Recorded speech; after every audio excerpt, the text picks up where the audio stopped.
Muy buenos días, buenas tardes, buenas noches, ¿cómo están? A la hora que sea que estén viendo este programa. Esto es Panza Arriba, el podcast educativo donde hablamos sobre la educación en Mendoza, en Argentina y en otras partes del mundo.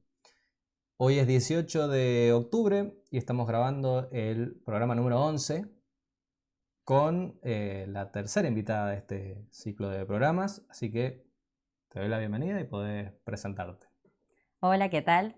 Bueno, mi nombre es Maribel, soy profesora de historia y somos compañeros de trabajo con Damián.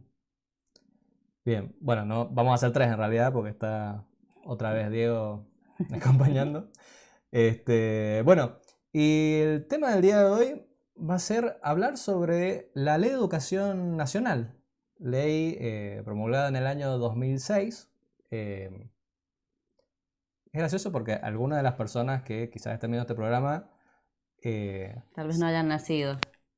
no, pero sí, más allá de eso, oh, qué doloroso. No, pero más allá de eso, digo, personas que quizás se recibieron antes de que saliera La nueva ley, esta nueva ley. exactamente. Y más allá de eso, estamos hablando que ya tiene 18 años la ley, más o menos. Claro. Eh, o sea que bueno, está bueno poder repasarla, pero también la idea sería ver como, bueno, dentro de lo que las muchas cosas que plantea esta ley, qué se estaría cumpliendo y qué no. Así que bueno, vamos a ir comenzando. Bueno, la presente ley está constituida por 12 títulos. El título primero presenta las disposiciones generales, que habla básicamente de los principios, derechos y garantías que tiene nuestra ley y que nos plantea además cuáles son los principios que la rigen, ¿sí? Por ejemplo, el artículo primero plantea que esta ley regule el ejercicio del derecho de enseñar y aprender consagrado por el artículo 14 de nuestra Constitución y además los tratados que hemos incorporado. Por otro lado, el artículo 2 plantea que la educación y el conocimiento son un bien público y un derecho personal y social que el Estado debe garantizar. Y acá nos podemos detener un rato porque estamos planteando que nuestra ley dice que la educación es un derecho que debe ser garantizado por el Estado. Y para acá tenemos para hablar un buen rato porque nos preguntaremos si este derecho efectivamente está siendo cumplido.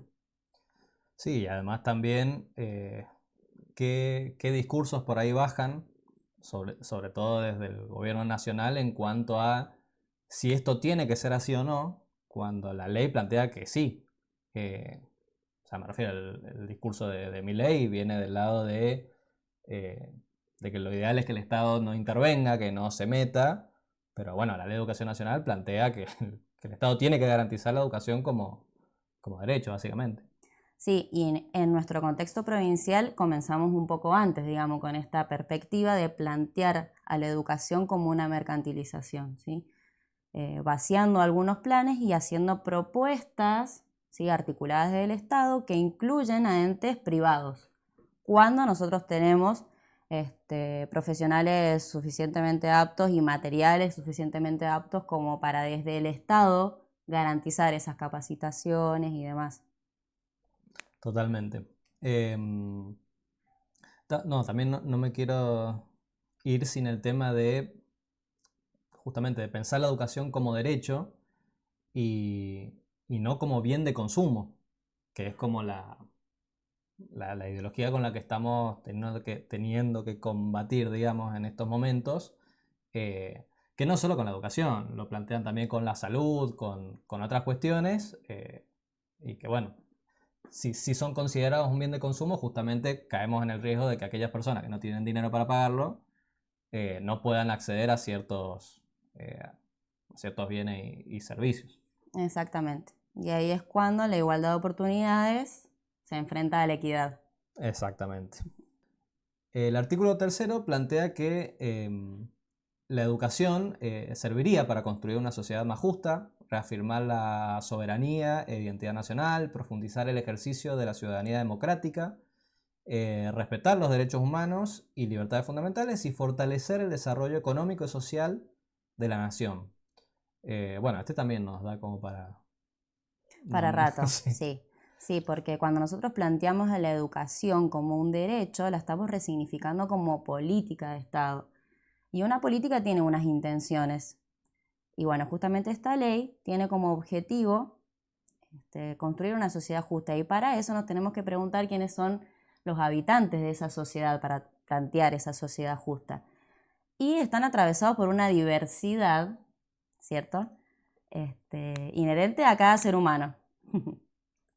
Sí, ¿no? Además, por ejemplo, esto del respeto de los derechos humanos, eh, que no solamente es algo que lo plantea la ley, sino que nuestra propia constitución adhiere A los tratados a los tratados internacionales. internacionales que tocan el tema de los derechos humanos.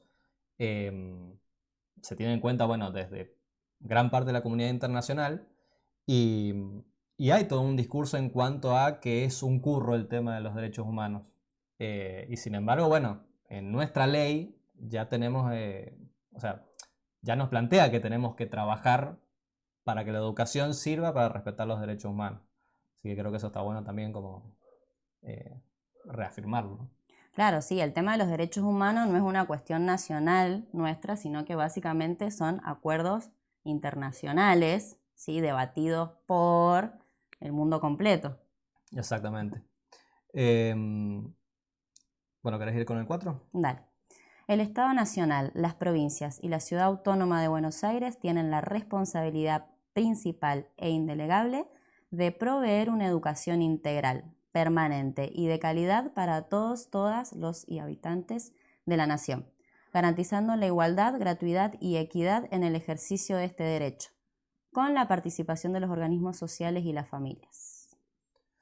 Acá está interesante porque la propia ley plantea, o sea, voy al final del artículo, plantea el hecho de que participen organizaciones sociales y las familias.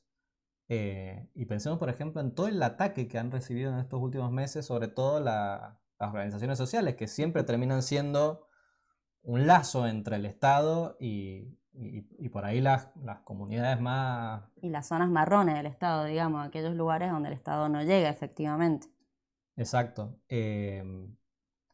Y bueno, y obviamente la familia, que esto plantea todo un tema, porque por ahí quienes estamos en las aulas sabemos de la importancia de que las familias acompañen los procesos educativos, pero también es una realidad que si vos tenés a muchos papás, mamás, adultos a cargo trabajando todo el día, o teniendo que cada vez tener más trabajos para poder llegar a fin de mes, ¿en qué momento se pueden acercar a participar, digamos?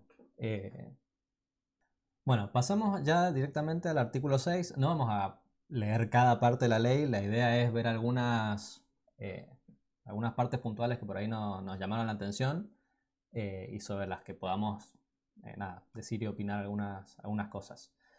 En el artículo 8 se plantea que la educación va a brindar oportunidades para desarrollar y fortalecer la formación integral de las personas y también poder definir su proyecto de vida basado en los valores de la libertad, la paz, la solidaridad, igualdad, respeto a la diversidad, justicia, responsabilidad y bien común. ¿Qué podemos decir de esto? Bueno, básicamente este artículo está planteando la formación integral de la persona, y cuando yo hablo de la formación integral de una persona estoy hablando de tanto factores físicos como éticos, como morales, como emocionales. Entonces no puedo plantear una educación homogeneizadora porque claramente no todos tenemos las mismas tradiciones ni el mismo bagaje, sobre todo porque nuestro país es muy extenso y eso implica que hayan diversidades regionales. Al mismo tiempo, dentro de las provincias, tampoco hay una homogeneidad. Por lo tanto, el respeto a la diversidad es muy importante para que las personas que reciben la educación y que la ofrecen puedan apropiarse de ese derecho y hacerlo propio. ¿Sí? Esto mismo, volvemos, no es un bien de consumo, sino es un derecho, y para que una persona ejerza su derecho con libertad tiene que sentirse parte del mismo. Exactamente. A mí también me gusta esta parte porque hay como toda una cuestión de ciertos sectores de la sociedad como de que los valores vienen de la casa, ¿no? Y sin embargo, bueno, la misma ley ya está planteando toda una serie de valores que se deberían respetar. Que a mí puntualmente no me parece mal que un Estado promueva ciertos valores, porque cuando el Estado no promueve ciertos valores se da también lugar a que aparezcan otros y sean legitimados. Es su objetivo, claramente, ¿sí? Diseñar el futuro de la sociedad y hacerlo en base a una utopía nos ha llevado justamente a tener un fracaso en el sistema educativo. Entonces yo primero tengo que conocer la regionalidad del educando para ahí recién poder ofrecer una educación de calidad integral que sea significativa. Bueno, el artículo 9 plantea el tema del financiamiento del sistema educativo. En este caso, tenemos la ley 26075 que plantea que el presupuesto consolidado del Estado Nacional, las provincias y la Ciudad Autónoma de Buenos Aires, destinado a lo que es la educación, no tiene que ser inferior al 6% del Producto Bruto Interno. Acá es importante aclarar que estamos hablando de un 6% tomando en cuenta los aportes de ambas partes, tanto de nación como de las provincias. Bueno, y en relación a esto vamos a mostrar algunos gráficos que tienen que ver sobre justamente, bueno, cuánto es lo que se ha cumplido en relación a este número con la inversión real que ha habido en la educación en los últimos años. Para eso nos vamos a basar en un estudio, en un informe que hizo Argentinos por la Educación. El informe se llama Evolución del financiamiento educativo. Nos recomendamos que lo lean completo, pero vamos a ir directamente a algunos números puntuales. Acá lo primero que tenemos es lo que es el gasto público educativo consolidado por año como porcentaje del PBI. Y aparece en color celeste, digamos, lo que sería el gasto de las provincias, y en color naranja, lo que sería el gasto del gobierno nacional. Y podemos ver cómo ha evolucionado desde 1980 hasta el 2022. Y bueno, y acá arriba tenemos los numeritos de cuánto ha significado este monto total en relación con el Producto Bruto Interno. Y esto es lo interesante, que si bien la ley plantea que tiene que llegar al 6, solamente en el año 2016 se cumplió. eh, 2015. 2015 se cumplió con el 6 y después nunca más se llegó. Y de hecho, desde 2015 en adelante vemos una curva descendente. O sea, habíamos tenido una subida desde el año 2024 en relación a la cantidad del presupuesto en relación al PBI, y de ahí en adelante ha empezado a bajar. Desde el año 2004. Exacto. Y de hecho, desde que ha asumido Milei y que se han empezado a congelar los últimos presupuestos, se espera que esto va a descender. Exactamente. Sí, se está planteando un 0.9% para el 2025, aportado desde Nación. Aportada de Nación, exacto. Bueno, ¿por qué es importante el tema del financiamiento? Básicamente porque todos estos principios que nosotros planteamos en un primer momento se llevan a cabo y se fundamentan con básicamente un financiamiento, ¿sí?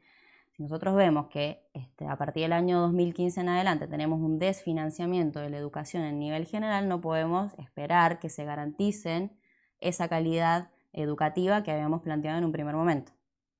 Bueno, el artículo 10 plantea que el Estado Nacional no suscribirá tratados bilaterales o multilaterales de libre comercio que impliquen concebir la educación como un servicio lucrativo o aliente cualquier forma de mercantilización de la educación pública. Así que bueno, otra vez la ley plantea justamente que está en contra de concebir a la educación como un bien de comercialización. Exactamente. Bueno, después seguimos en el título primero de la ley y pasamos al capítulo 2, que son los fines y objetivos de la política educativa nacional. O sea, básicamente, qué es lo que se quiere lograr a partir de esta ley. Vamos a ir viendo de manera cortita los principales objetivos. El primero, bueno, un poco lo que veníamos hablando, el tema de asegurar la igualdad de oportunidades sin desequilibrios regionales ni inequidades sociales. Acá me parece importante este punto porque recién veíamos el tema del presupuesto y a partir justamente de lo que fue la Ley Federal de Educación, que fue en los años 90, lo que se hizo fue, digamos, exigirle menos al Estado Nacional en cuanto a cuánto tenía que aportar a ese presupuesto y más a las provincias. Ahora, vos ya tenías una desigualdad eh, digamos, de riquezas en las provincias en ese momento. Exactamente. Y lo cual hace que, bueno, obviamente no sé, no es lo mismo lo que capaz pueda poner Misiones por alumno, o Tierra del Fuego, o Ciudad de Buenos Aires. Y bueno, y eso va a hacer que justamente las desigualdades se mantengan en lugar de poder achicar esas brechas. Exactamente. Una realidad que ya había percibido el Estado argentino anterior a la década de los 90, así desde que se conformó, se han destinado distintas leyes para nacionalizar algunas escuelas, teniendo en cuenta básicamente estas diferencias regionales, ¿sí? Esa idea se rompe en los años 90 cuando se plantea que son las provincias las que se tienen que hacer cargo básicamente de lo que es toda la parte básica de la educación. Exacto. Bueno, ¿querés ir con el que sigue? Dale. Garantizar una educación integral que desarrolle todas las dimensiones de la persona y habilite tanto para el desempeño social y laboral como para el acceso a estudios superiores. Esto nos está planteando que la educación no nos tiene que preparar exclusivamente para formarnos para el mundo laboral, sino para realizarnos como persona directamente. O sea, ese es el punto de partida, humanizar a la persona, porque el sistema capitalista en el que estamos viviendo y en los periodos de neoliberalismo se tiende a alienar a las personas, es decir, nosotros, nuestros derechos son vistos en bienes de valor, ¿sí? Entonces acá nos está planteando que el objetivo primero básicamente es una formación integral que desarrolle las dimensiones de la persona, luego que la prepare para el mundo laboral y además, ¿sí?, está habilitando la posibilidad de que siga estudios superiores.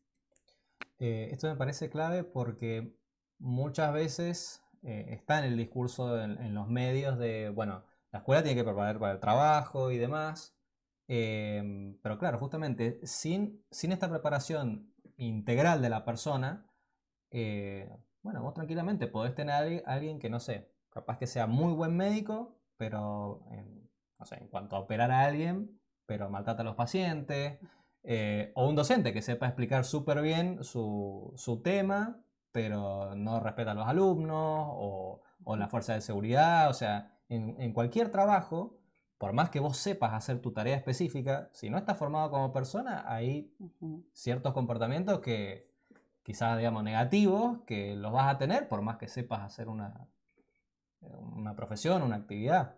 Sí, teniendo en cuenta que se está pensando en un bien común, más allá de que los valores que tenga cada familia o cada persona sean considerados positivos o negativos, con la ley nos estamos planteando cuál es el ciudadano o la ciudadana que queremos formar para el bienestar de toda la población, digamos. Entonces rompemos otra vez con la visión individual. Yo no me estoy preparando a mí misma por mi proyecto individual solamente, sino que además para integrarme a una sociedad.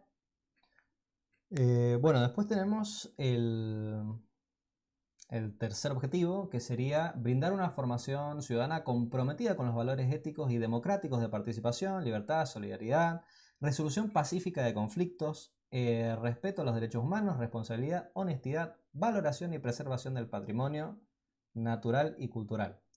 De a mí puntualmente lo que me pareció interesante es el tema este de la resolución pacífica de conflictos, porque me lleva a mi vivencia en el aula todos los días, en la cual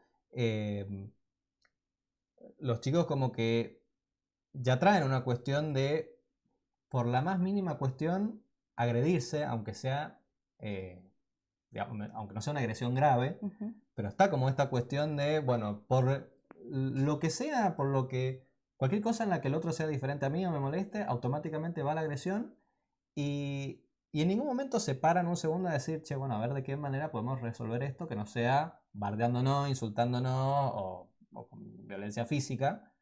Entonces, que desde la ley se plantee la resolución pacífica de conflictos, me parece que está bueno tenerlo en cuenta y sobre todo en esta época. Claro, digamos, ¿con qué espalda un docente le plantea a sus estudiantes que resuelvan pacíficamente un conflicto cuando el mandatario supremo que nosotros tenemos en nuestro país ha basado su campaña política y su gestión a base de un discurso de odio, ¿sí? Entonces pensemos que los funcionarios públicos somos ejemplos para esta ciudadanía en formación, ¿sí? Y como planteamos anteriormente, no solamente somos los profesores los responsables de esta acción. Tenemos un Estado nacional, tenemos estados provinciales, municipales, instituciones, familias, sociedades, organizaciones, etc.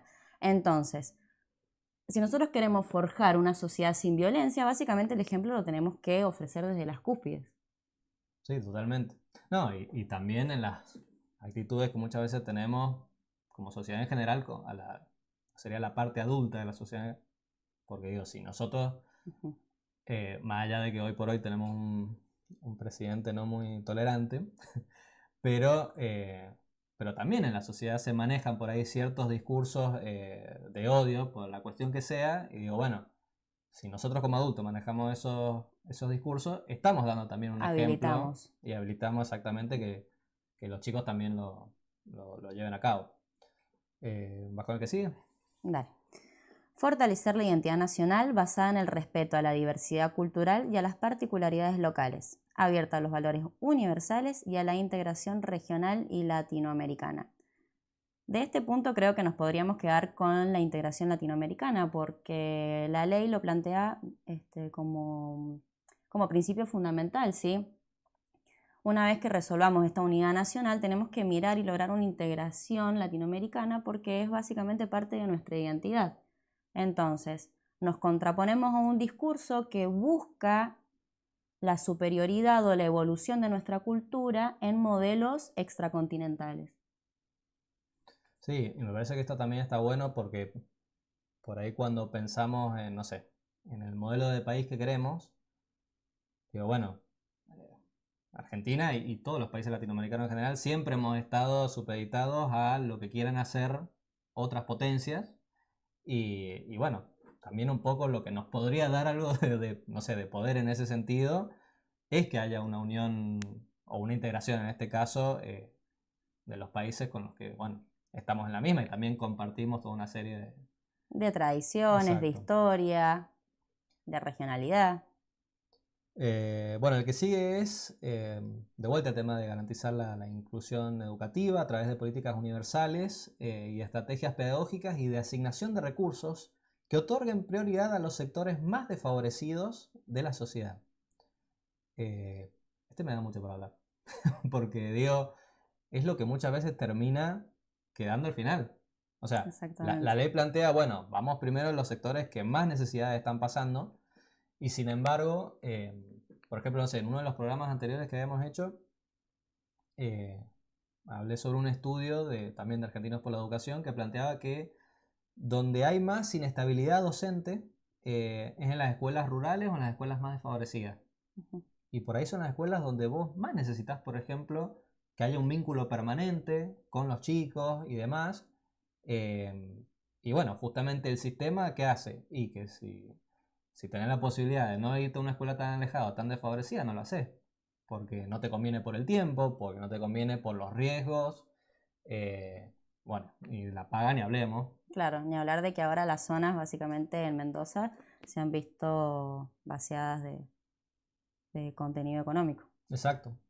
eh, que incluso en otros países sí se toman en cuenta o sea, en otros sistemas educativos sí se toman en cuenta estas cuestiones y justamente se favorece a que vos como docente, bueno, quieras ir justamente a las zonas donde más se necesita, que haya Sí. estabilidad.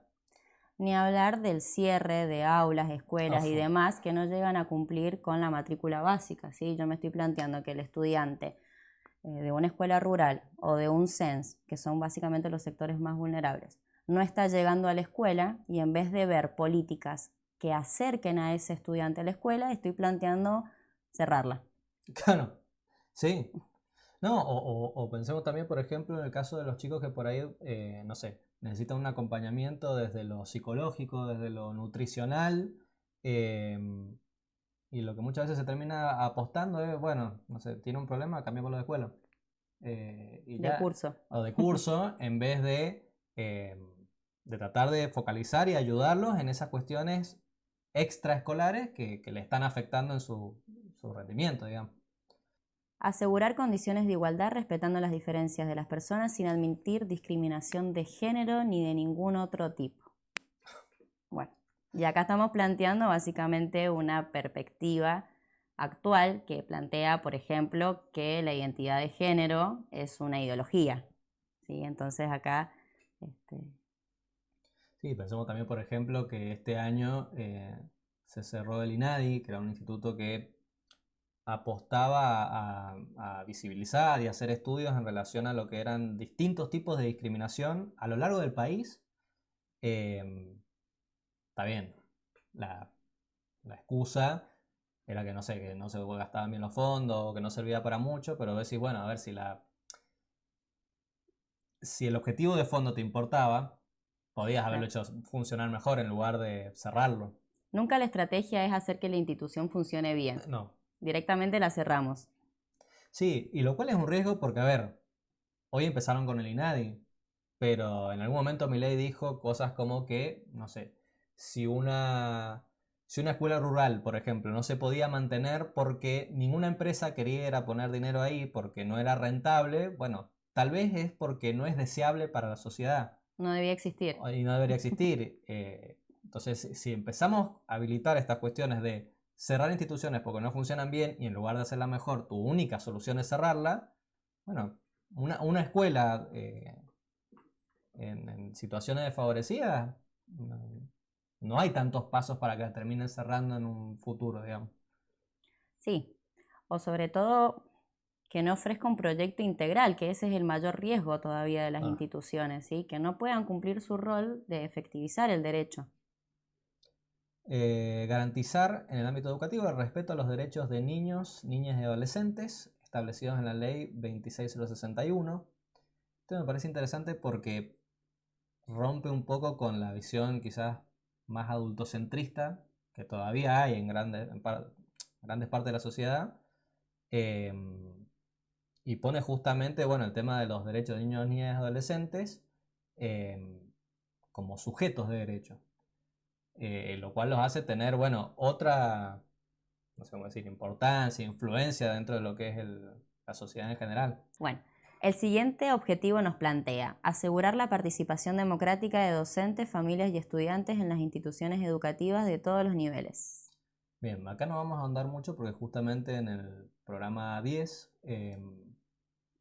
hablamos de lo que era la participación democrática, del tema de los centros de estudiantes, así que bueno, eso por ahí, si quieren ahondar un poquito más, les recomiendo que vayan y vean el programa anterior. Bueno, el que sigue plantea concebir la cultura del trabajo y del esfuerzo individual y cooperativo como principio fundamental de los procesos de enseñanza y aprendizaje. Esto también me parece importante porque es algo que muchas veces por ahí nos cuesta, el tema de hacerlos trabajar colectivamente a los chicos. Y bueno, y es parte de la ley.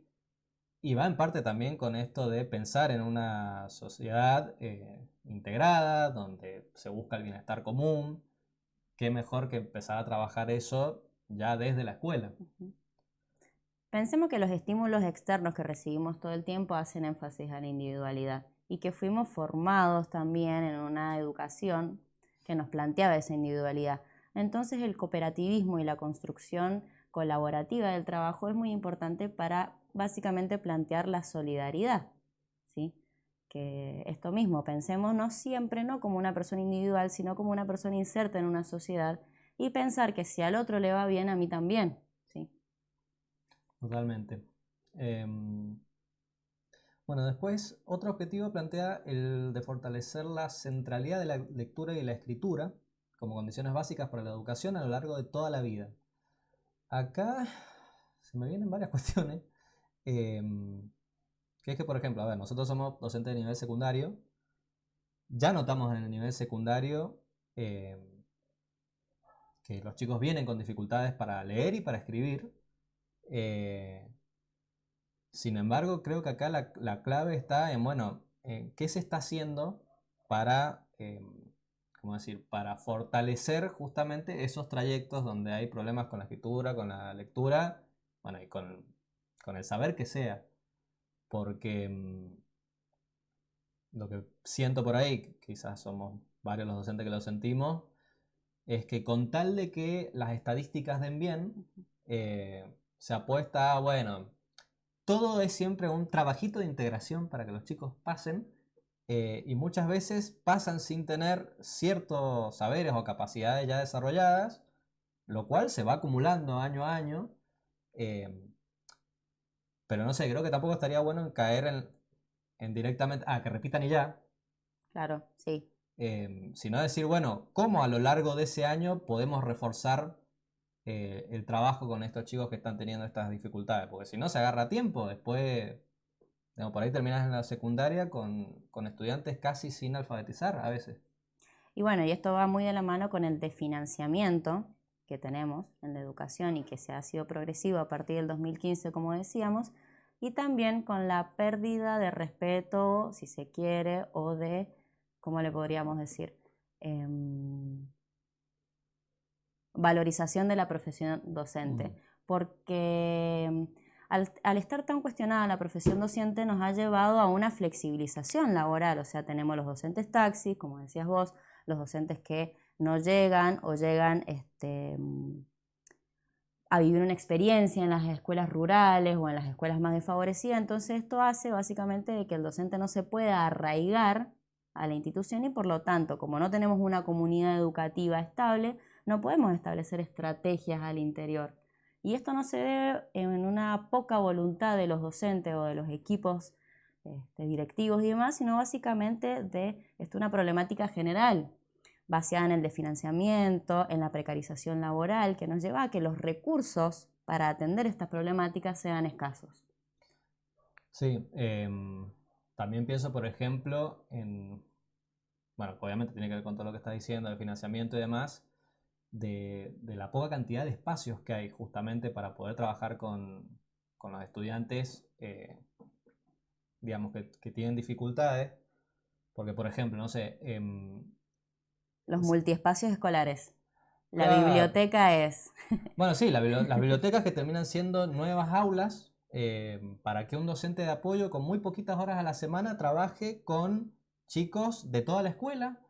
Em, Cuando pienso, por ejemplo, no sé, que en el nivel universitario vos tenés los docentes con sus propias horas de consulta, por ejemplo, que en otros países en el nivel secundario lo tenés y acá no.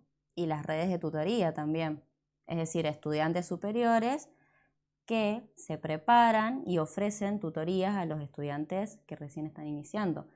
Muchas de estas estrategias universitarias o en niveles superiores son pagas, entonces vos también estás habilitando a que el estudiante superior se vaya practicando en una futura formación docente y además estás habilitando soluciones internas dentro de Exacto. la misma comunidad educativa a la problemática que tienen.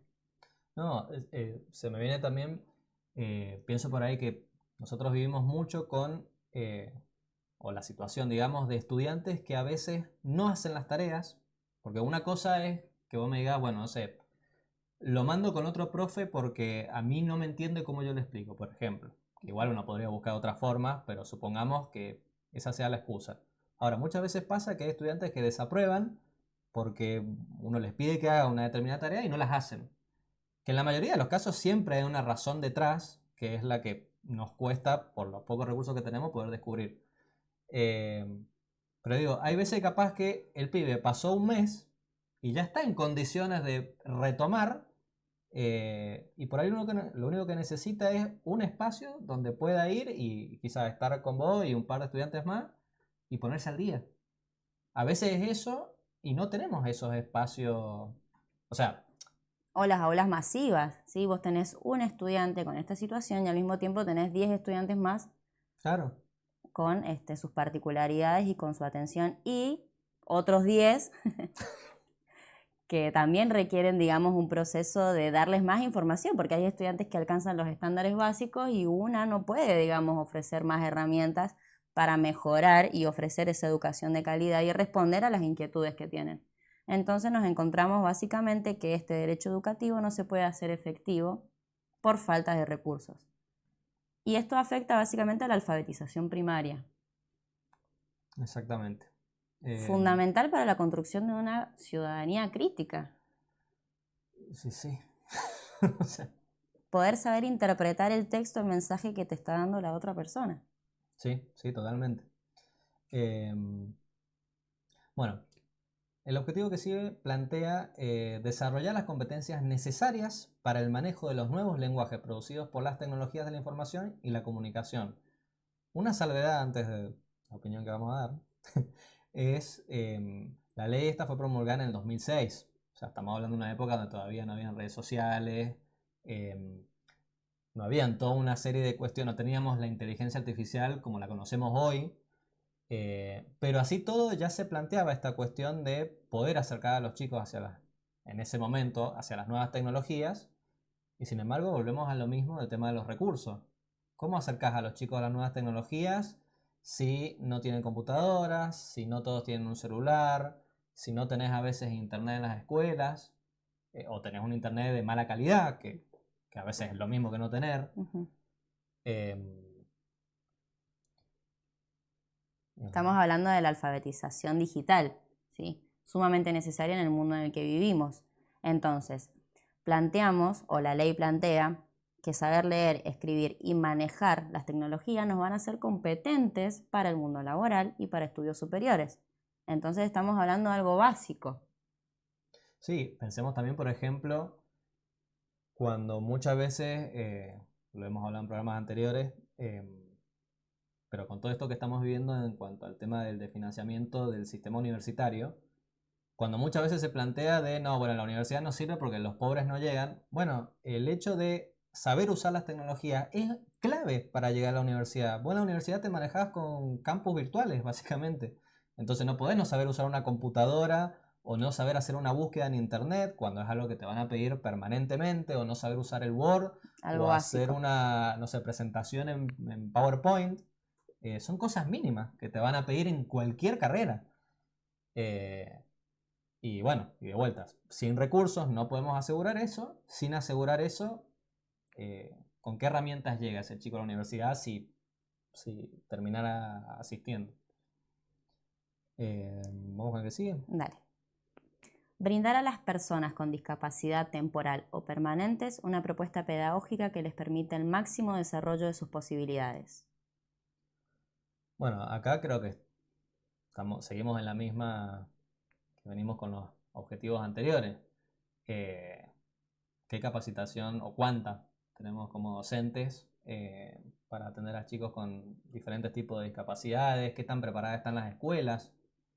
Eh, Porque digo, obviamente que sabemos que existen las modalidades de la educación especial, donde quizás vos tenés escuelas preparadas puntualmente y docentes preparados puntualmente, pero esos estudiantes después no siempre van a estar en un lugar específico donde tengan todos estos accesos. Ujú. Entonces, ¿qué ibas a...? Además, en el último tiempo se ha dado, digamos, algo que es muy interesante para mí, que es la integración de los estudiantes con discapacidad al aula, ¿sí? Los llamados estudiantes integrados. Esto es realmente un éxito, tanto para la educación, para la sociedad, porque nos lleva a pensar que una persona con discapacidad puede ser un adulto funcional, independiente, autónomo, como cualquier otra persona, ¿sí? Ahora bien, como dijiste vos, hay un docente que lo debe formar, ¿sí? Yo, por ejemplo, en mi formación no recibí estrategias para abordar la discapacidad. Entonces, ¿qué tuve que hacer? Capacitarme por mi propia cuenta. Vamos a lo mismo. Lo pude hacer por iniciativa propia y porque tenía los recursos, pero el Estado no te garantiza esas opciones de manera gratuita. Entonces cae esto en la voluntad y en los recursos que tienen los profesores, las profesoras. Sí, también el tiempo, porque, digamos, si la mayoría de los docentes tienen que tener dos cargos, o un cargo y otro trabajo, o dos cargos y otros trabajos, ¿en qué momento te capacitas? Suponiendo que tuvieras el dinero para hacerlo, digo. O sea, tampoco desde ese lado podés. Y también tener otra realidad. Em, Así como vos tenés estudiantes sin discapacidades que necesitan por ahí una educación un poco más personalizada, más todavía lo vas a necesitar con estudiantes con alguna discapacidad, o dependiendo del tipo de discapacidad, ¿no? Ahora, cuando vos tenés aulas superpobladas, ¿en qué momento haces esos espacios eh, para poder hacer la enseñanza un poco más personalizada. Si tenés, no sé, 35, 40, 45 estudiantes, también ese contexto áulico que va de la mano de que no haya la cantidad de escuelas suficiente, también te lo va a dificultar. Exactamente. Y las épocas de crisis, ni hablar de cómo afecta esto a una familia que posee un hijo, hija o hije con discapacidad, porque los tratamientos son mucho más caros, porque las obras sociales ahora no están costeando del todo.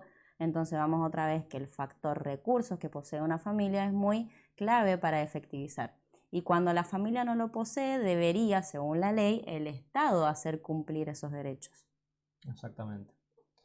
El siguiente objetivo plantea asegurar a los pueblos indígenas el respeto a su lengua y a su identidad cultural, promoviendo la valoración de la multiculturalidad en la formación de todos los y las educandos. ¿Qué podemos decir? Bueno, al respecto podemos decir que el discurso liberal y neoliberal plantea que la nación preexiste ante todos los pueblos existentes.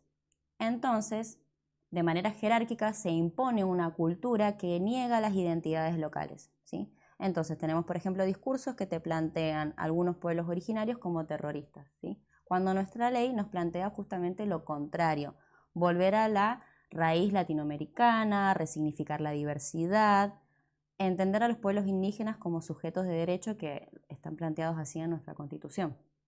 Exacto. A mí en relación a eso siempre me hace ruido el tema de justamente de nuestro, Resignificar.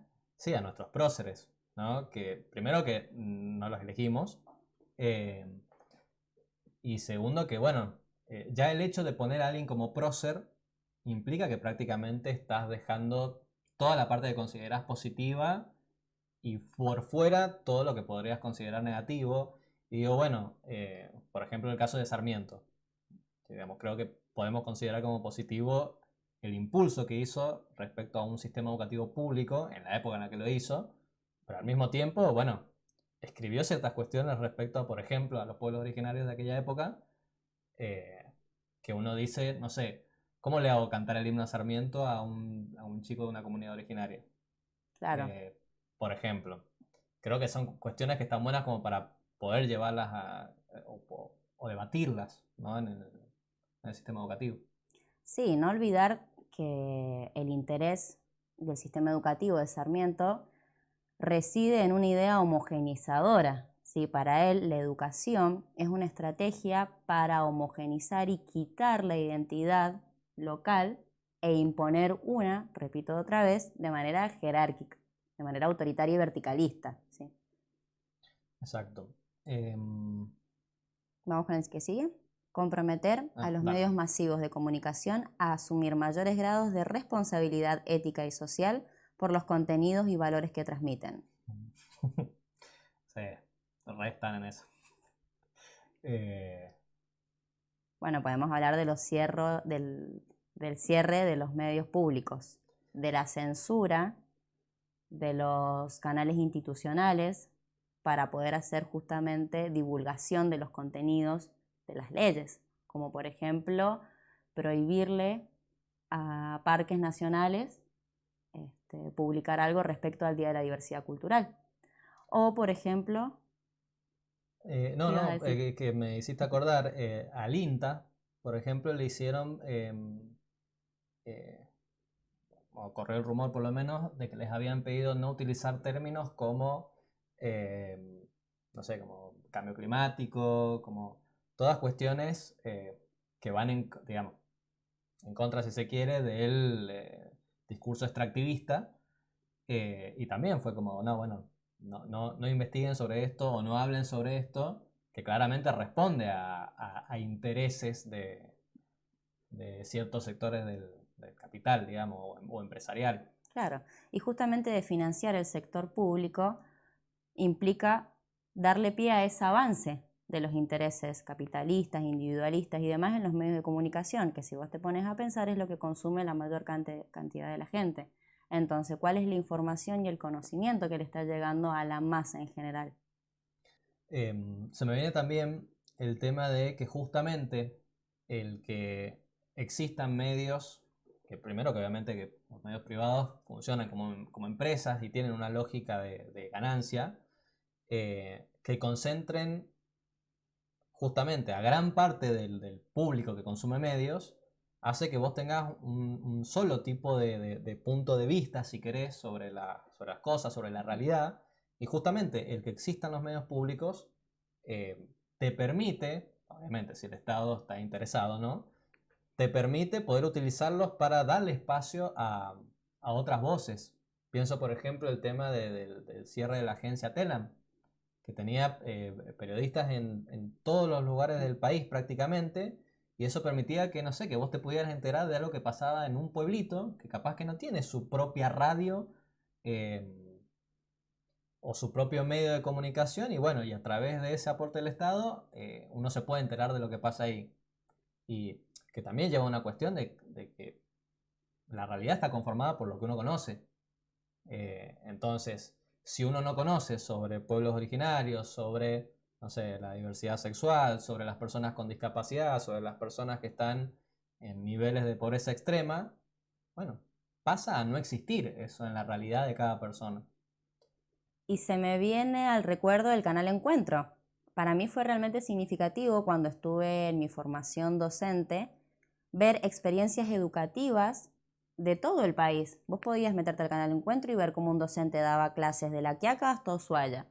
Entonces, ese conocimiento, esas prácticas, esa diversidad nos ofrecen más ejemplos de ver cómo podemos solucionar estas problemáticas que estamos planteando, de ver estrategias diversas, de ver voces diversas, porque al monopolizar el discurso solamente tenemos una forma y la naturalizamos.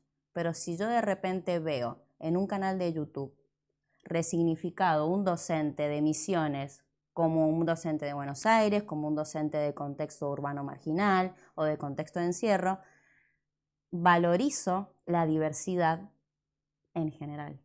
Exacto.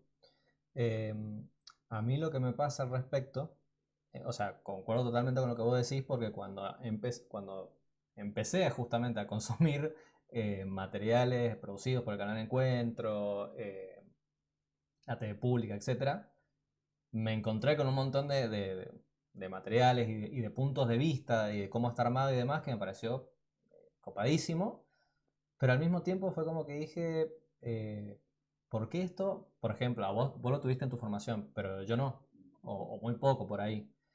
Y digo, eh, ¿por qué el Estado Nacional antes no tomó como la impronta y para ahí, uy, para mí, ahí hay una, una falla, en el sentido de que, a ver, si vos el uso de los medios públicos y de estos materiales que están muy buenos, eh, no haces que se vuelva masivo, por ejemplo, en docentes, y obviamente si no lo logras en los docentes, eso tampoco va a llegar a los estudiantes. Es como que, bueno, si ni docentes ni estudiantes se apropian de todos esos contenidos que están producidos, y que están producidos también con la plata de nuestros impuestos, o sea, que también hasta podemos darle valor desde ese sentido. eh, si nadie se apropia de eso, después, bueno, no lo valorás, y si no lo valorás, pueden venir y te lo cierran, y nadie va a salir a defenderlo en masa. A mí puntualmente me pasó que mucho de lo que había del canal Encuentro lo vino a descubrir el año pasado, cuando se empezó a hablar de la posibilidad de cerrar los medios públicos. Y me encontré con, che, acá hay un montón de cosas re grosas. Y es como, bueno, si cuando tenés esa herramienta no la haces de un uso masivo, obviamente que seguro siempre va a haber gente que quizás se va a resistir a eso, pero por lo menos tenés que promoverlo. Em, bueno, vamos a lo que sigue. A mí se me vino eso a la mente, la resistencia desde los discursos homogeneizadores. A mí me pasaba, por ejemplo, que mis profesoras me decían, las de pedagogía sí, a Sí. full encuentro, pero las historias te decían, eso es divulgación, eso es divulgación, o sea, no es conocimiento científico. Ujú. Vos le citabas, mira, no, es lo que pasa es que yo vi y te decían, no, no, no, no, Piña ni en pedo, cero citar a Piña, o sea, entonces yo creo que desde las instituciones hubo un rechazo a la UNACAM Pop, o sea, definitivamente. Claro. Sí, igual sin embargo, por ejemplo, en algún punto, entonces me está viendo a la mente ahora, pasa lo mismo con el CONICET. y el CONICET si vos querés y no tenés más conocimiento científico que eso. Y sin embargo, también muchos nos vinimos a enterar de cosas muy copadas que hacía el CONICET ya cuando estaba a riesgo de cerrarse. Que quizás si la mayoría de la gente hubiera tenido conocimiento suficiente sobre, por ejemplo, qué cosas hacía el CONICET, o no sé, ARSAT, por ejemplo, o muchas empresas públicas que hacen un trabajo muy grosso, y se lo habría defendido de otra manera. En cambio, si la mayoría de la gente no lo conoce o no lo tiene en cuenta, eh, después viene cualquiera, te dice que no funciona y ya está. Seguimos con los objetivos. Brindar conocimientos y promover valores que fortalezcan la formación integral de una sexualidad responsable. Bueno, esto es interesante porque esta ley sale unos meses después de que se promulgó la Ley de Educación Sexual Integral. Eh, con toda la polémica que generó en ese momento, en pleno 2006. O sea, que si hoy genera polémica, en aquel momento mucho más todavía. Eh, pero bueno, justamente permite la ley, que eso también está bueno decirlo, porque por ahí está el discurso de, no, bueno, la ESI, no sé, la quieren enseñar personas que vienen con la ideología de género y es como, flaco, está en la ley. Primero que la ley de educación sexual integral ya tiene sus años largos, pero está en la ley de educación nacional. O sea, no estás haciendo nada por fuera de la ley. Estás haciendo lo que la ley te pide que hagas. Exactamente. Y además debemos valorar el impacto que ha tenido la Ley de Educación Sexual Integral en las adolescencias, sobre todo en el control del embarazo adolescente y a disminuir el abuso sexual en las infancias. Exacto. Bueno, otro objetivo más que interesante, el de prevenir las adicciones y el uso indebido de drogas. eh, que igual ya en los últimos años se ha hablado más de consumos problemáticos, como el concepto más nuevo. eh, pero también es interesante porque plantea tocar por ahí cuestiones o trabajar con cuestiones de la vida de los estudiantes que antes no se tenían en cuenta. Y quizás vos antes, si tenías un estudiante con algún consumo problemático y ese estudiante no iba más a la escuela, y bueno, listo, no viene más. Y nadie se hacía cargo. Y hoy por hoy, el sistema educativo plantea que se tienen que tomar en cuenta esos casos. Ahora, creo que ahí estamos en la misma de siempre. ¿Cómo hacer sin los recursos suficientes? Claro, sin el financiamiento apropiado. Y esto básicamente surge a raíz de considerar las problemáticas sociales y no individuales, ¿sí? Al ser problemáticas sociales es el mismo Estado el que tiene que dar las soluciones. Y qué mejor plantearlo desde la educación primaria, ¿sí?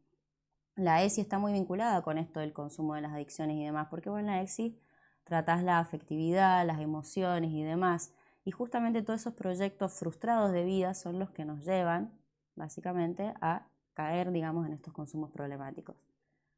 Por lo tanto, la ESI es una política de prevención que es muy importante, que no perdamos de vista y de foco. Y bueno, también tenemos el cierre del plan ENIA, que es Sí, básicamente, Plan Nacional de Prevención del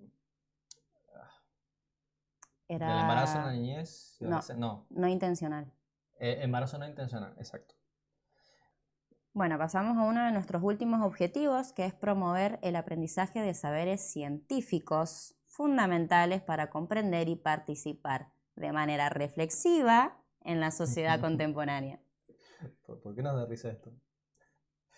Eh, nada, bueno, recién hablamos del tema del, del CONICET, pero pensemos también cuántas veces, sobre todo en los medios de comunicación, que recién habíamos hablado, que uno de los objetivos era que los medios hagan un uso responsable en cuanto a lo que transmiten, cuántas personas van y opinan sobre distintas áreas de la ciencia o profesionales sin haber estudiado o sin ser profesionales o sin haber trabajado en esas áreas. O funcionarios públicos que ante una respuesta te dicen que no habían nacido cuando ocurrió ese hecho. Oh, me acuerdo. Me acuerdo de eso. Este, entonces, a ver, se me viene a la cabeza el discurso, no sé, antivacunas, terraplanistas, negacionistas del cambio climático. Eh, digamos, si vos como país, por ejemplo, tenés que llevar adelante políticas públicas en cuanto al cuidado del medio ambiente y demás, ¿cuánto podés esperar del Estado si sus principales mandatarios te dicen, ah, no, eso no existe? Es como, chabón, tenés a toda la comunidad científica internacional diciéndote que sí. Y es como, bueno. Bueno, vamos a uno de los últimos, que es el de brindar una formación que estimule la creatividad, el gusto y la comprensión de las distintas manifestaciones del arte y la cultura. ¿Qué podemos decir de esto? Esto nos remite a lo que ya mencionamos anteriormente. Uno de los propósitos de la Ley de Educación Nacional es lograr la formación integral de la persona. Y el arte y la cultura es parte integral de las personas. Entonces no podemos establecer una cultura hegemónica y una cultura que sea un folclore, ¿sí? Quitándole el peso de producción artística a todo aquello que no es hegemónico.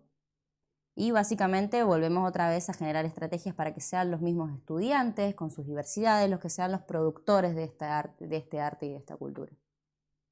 Bueno, la idea original era hacer en un capítulo toda la Ley de Educación Nacional y recién pudimos lograr el primer título. Está bien que no todos los títulos tienen la misma extensión, pero claramente ya el tema de los principios y objetivos de la ley te da Para mucho porque básicamente son los que rigen el resto de la ley, ¿sí? Lo planteamos en un primer momento. La ley piensa, plantea y establece que la educación es un derecho y que por lo tanto se transforma en una política educativa. Y esta política educativa tiene estos principios que hemos mencionado. Exacto. Así que, bueno, quedarán para futuros capítulos ver el tema de las distintas modalidades del sistema educativo, de los entes, Y agentes participantes en la educación. exacto, con sus derechos y deberes, ¿no? De estudiante, familia, docentes, obviamente. Así que, bueno, La gestión pública y privada. también, exacto. Así que, bueno, nada, quedará para otros capítulos para no hacerlo hiper largo. Tendríamos que estar toda la tarde. Así que, bueno, ¿cómo la pasaste? La pasé muy bien, la verdad. Muchas ¿Bien? gracias por haberme invitado a este programa. Bueno, gracias por venir. Y bueno, si han llegado hasta acá, les pedimos lo de siempre, si pueden colaborar con un me gusta, con suscribirse al canal, con seguirnos en nuestras redes, o dejar algún comentario si les gustó algo de esto, si algo de lo que hemos visto no lo sabían, no nos acordaban, o de cuestiones puntuales de ley que les gustaría que hablemos en otros programas. Así que nos vemos en la próxima. Hasta luego. Adiós.